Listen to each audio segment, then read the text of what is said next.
Okay, here's the next chapter. I've been getting emails about people wanting me to bloody pay something and get more views on YouTube. Well, bugger that. I don't want lots of views on YouTube. I'm only doing this for a couple of people. So don't, I don't want the whole bloody world to to look at my life. I'm not ashamed of anything, but, I'm not doing it for views. All right, now this wonderful thing that we'd staggered home with at Paddington, and they said, "What is it? What is it?" And I said, "It's an authentic, genuine, 5 foot wide by 5 foot high, actual original wooden cricket scoreboard from Trumper Park Oval nearby. It's covered with the arcane symbols of white flannelled mad dogs of Englishmen who venture out into the midday sun. It had innings, wickets, runs and overs printed on it, but the set of numbers were missing." And Graham Holt mumbled, "Now we'll never know the score." There was a guy there called Ringo. Now, Ringo was about 18 and he looked like the Beatle Ringo. He'd been discovered lonely on a park bench by Irish John. Irish John was a wonderful character. I'll tell you more about him later. He had a big bushy beard and he was an insane Catholic, absolutely mad about the Catholic Church for a long time. He never stopped being a Catholic, but he was a fair dinkum hippie, very heavily into sexual communication. Anyway, Irish John discovered Ringo and he noticed that Ringo had $60 in his pocket. So he brought him home to us to share, and we let Ringo crash on our nice carpet. Ringo slept a lot and we had to step over his body to get anywhere. That $60 of his made us put up with him lying under our feet. Eventually, when awake, he didn't do much except lie down. But we borrowed money from him and eventually his money ran out. But he became a good hippie and he did housework and eventually went and got a job. Next day I came home and Ringo told me, "That chick that you like is upstairs." Hang on. Yeah. Oh, so I've printed this twice. Anyway, that chick is upstairs, deciding to grasp life by the thighs and do what is right. I ran a warm bath real fast and washed and made sure I was physically perfect all over and Buddhist ritual clean. And I washed and sweet and pure. I took deep breaths to get courage. And after climbing the stairs, I paused outside Leslie's door. I combed my hair and knocked softly in a bebop manner. Leslie said, "Entree." She was on a mattress and reading Aldous Huxley's book, The Doors of Perception, and looked glad to see me. I chose to channel Errol Flynn, undressed with casual elegance, and slid, unashamed and snake-like, into bed. She moved over to make room. She had clothes on, so we cuddled and talked, and eventually we cuddled. We hadn't made love yet, but she hadn't taught me any great technique yet, so she seemed very happy that I was in bed with her, and she lit me 2 charcoal-filtered Lark cigarettes. Leslie was famous for her expensive, unique brand of cigarettes, because Lark cigarettes were hardly sold in Australia. They came in a red packet, and they were more expensive than other brands, And if you saw a lark packet discarded, you knew that she'd passed by. No one else smoked that brand except Little Africa, but he copied her. I think he found lark cigarettes through Leslie. Anyway, that doesn't matter. But Little Africa, he folded his empty lark packets like origami and left them on windowsills for people to admire. And we cuddled for an hour, and then there was a knock on the door, and in walked Big Chris Heald. I thought, oh shit, I'm going to be bashed or killed. But then awareness hit me that I was in the right place and the right time. Fear ceased to be. I thought, I dig this chick. Romance is the meaning of life, and I must have courage to fight to the death for her. If I'm killed, I'll go after having made love, almost, and Buddha will think me worthy to enter beat heaven, although we hadn't made love yet. So that was something that was a bit wrong about this, but still, it was a very important moment for me. It was a confidence-building moment to live through this, but I needn't have worried because Heald just looked at us and he said, so that's how it is, huh? And Leslie, she said, seems it is so. He left the room and Les told me, that creep's been hanging around like a bad smell for 2 weeks. I'm glad you're here. And from then on, Leslie and I were a pair and considered that this had been our marriage ceremony. Leslie was the only child of an SP bookie, gambler and price assessor for horse racing. Her parents had both been raised in poverty, and as a result, they made sure to get dough later in life. When she was a kid, Les wasn't allowed to play with common kids. Her dad had a gorgeous house overlooking Coogee, and Les went to the nearby Brigadine Catholic College for girls. But she never swallowed the Catholic dogma. She told me, we lived only 200 metres away, but my father dropped me off at school and picked me up after it in his big car. Every day, my one joyous act of freedom was riding my pony around Centennial Park. Her dad must have hired her a pony that was stabled at Centennial Park because there was a lot of riding schools near Centennial Park. And Leslie played the flute in a school orchestra. Hang on, I've got to move this down. This is a bit boring, these bits, but I want to put a bit in about Leslie because it's very important later on. She was a champion. When she was 14 and 15, she was a state champion, 10-pin bowling champion for people her age. And she once accompanied her father to an exclusive club in Sydney called the Tattersalls Club, where she noticed him giving money to 2 politicians. As soon as she found out her dad was in the illegal gambling industry, she became a lot more proud of him, and she began to admire him for, being in illegal gambling. That's what she told me. She studied at Sydney University. She was 18 that year, and she heard about LSD and the enlightening effects it was said to give, and so she met an older man and they became lovers. And meanwhile, her dad was wondering why she's sneaking out every few nights. So he headed towards, he sent her to a private clinic where she was given doses of LSD in order to help her to communicate and to change her behaviour. And Les loved it. So her parents got her a nice, safe flat in Darling Point because they didn't want her to live away from home with hippies or with a lover. So they got her a nice little flat in Darling Point. And one day at the Piccolo Bar, Les invited me to stay with her, and we became lovers.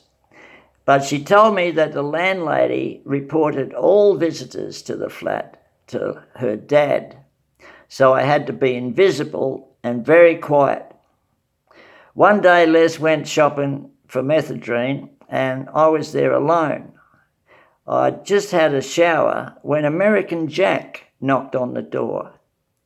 He heard about Leslie having a flat there, so he thought it was a good time to have a shower because he must have been a bit homeless. So as I got out of the shower naked, he got into the shower naked. The snooping landlady opened the door with a key and saw us naked and screamed for us to get out and that the police will be called. So as soon as I heard the word police, I grabbed the nearest set of clothes, which was Leslie's short-sleeved orange satin blouse and a pair of women's slacks, and I ran, shoeless, to King's Cross and the safety of the Piccolo Bar. Les later told me that the landlady told her dad, "I opened the door and found two naked, capering homosexuals in your daughter's room." Anyway, a week later, we didn't often stay at Leslie's place because the landlady snooped too much. So eventually Leslie moved into 98 Hargrave Street. So one day Graham Holt, Chris Heald, Mainline Michelle, John Sandy, Greyhead Jeff, Big Malto, American Jack and I were in the kitchen, eager to be guinea pigs to test Leslie's newest chemical discovery, scopolamine. The mind-blowing stuff was, one of the active ingredients was datura, used by American Indians. It had not yet taken effect when Graham told us, "How cool is this, man? We made $45 this week from car tyre sandals. Who'd have thought normal people would buy stuff from us weirdos?" Anyway, scopolamine was like an X-ray of an LSD trip. Instead of psychedelics, everything was in black and white, shades of black, white and grey, so it never became popular. The carpet changed from coloured to grey and the walls went grey, and I yelled out to Leslie, "I think it's working." And she called back, "Tell me if things start to disappear." Well, Sandy lit a cigarette that seemed to melt. It turned into a gas, then rearranged its molecules back to its original shape. And he said to me, "Gee, she sure knows a lot about chemicals." I agreed. And Sandy went on. He said, "I'm going to make plenty bread soon from inventing psychedelic patterns on shirts. Don't shoot your mouth off how it's done. All it costs is the dough to buy T-shirts from Chinatown, plus $2 worth of dye and a packet of rubber bands." I smiled at Sandy's naivety. I clued him in. I said, "Look, man, no one's going to pay bread for weirdo shirts. The only people you'll sell to will be hippies, and we never spend bread on clothes. Squares will not buy." So that was how I stayed poor, and John Sandy became the tie-dye T-shirt's first semi-rich guy. 4 of us had scopolamine, because Leslie used to ensure there were a few not using, so someone would be observing as a safety measure. She was pretty clinical. And I recall small things like pencils or combs began to dissolve into smoke if you stared at them for long. I saw my father, who was in Adelaide and I hadn't seen for years, walking around the house. I recall nothing of the next 6 hours, but later I was told everyone split up and did their own thing. American Jack, who had abstained, he said, "Kaz went into the backyard searching for cabbages that we don't have." So we decided scopolamine was not pleasurable and never used it again. I came home one day to find everyone gathered reverently around a table covered with about 20 pounds or I don't know. It was a lot of pot, a whole lot of pot. And Greyhead Jeff said, "I found it in a paddock near Singleton. There's tons growing up near Maitland too." So they split it into 2 lots. One was for group use and one was for selling to pay the rent. Long-haired Billy had come back from Melbourne with information that there was a shortage of pot in that city. So a vote was taken about who would travel to Melbourne and save the city from the drought. Back then, heads and leaves were all mixed together. There was no insistence like now on the strong heads of the plant. Well, that's what I noticed, but I don't know if it may have been just that batch was all heads and leaves mixed together, because they were all mixed together. There wasn't just heads only. So people would buy anything if it smelt like grass and was green. American Jack said, "Who knows anybody in Melbourne?"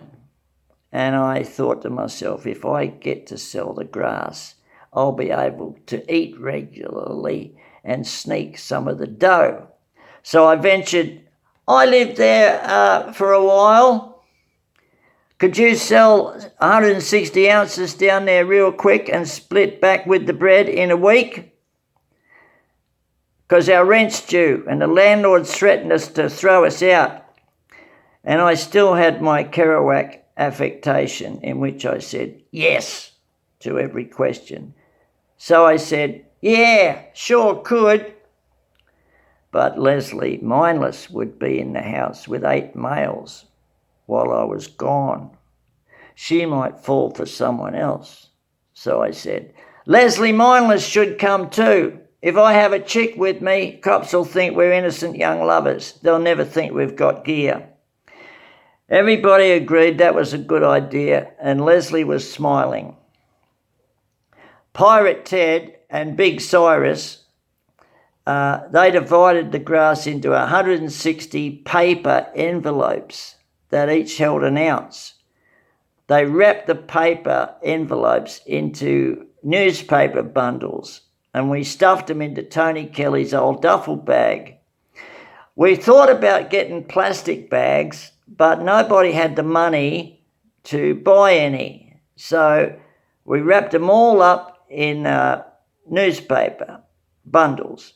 Les and I put them in Tony Kelly's old duffel bag, and I took the bag we both took the train and the bag on the train to Liverpool.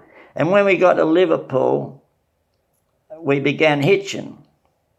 Back in 66, no one we knew, or 67, no one we knew owned a car. There were no freeways, and cars would happily stop to pick you up. 80 k's an hour was considered fast. In Mindless's duffel coat pocket rested 8 methadone pills.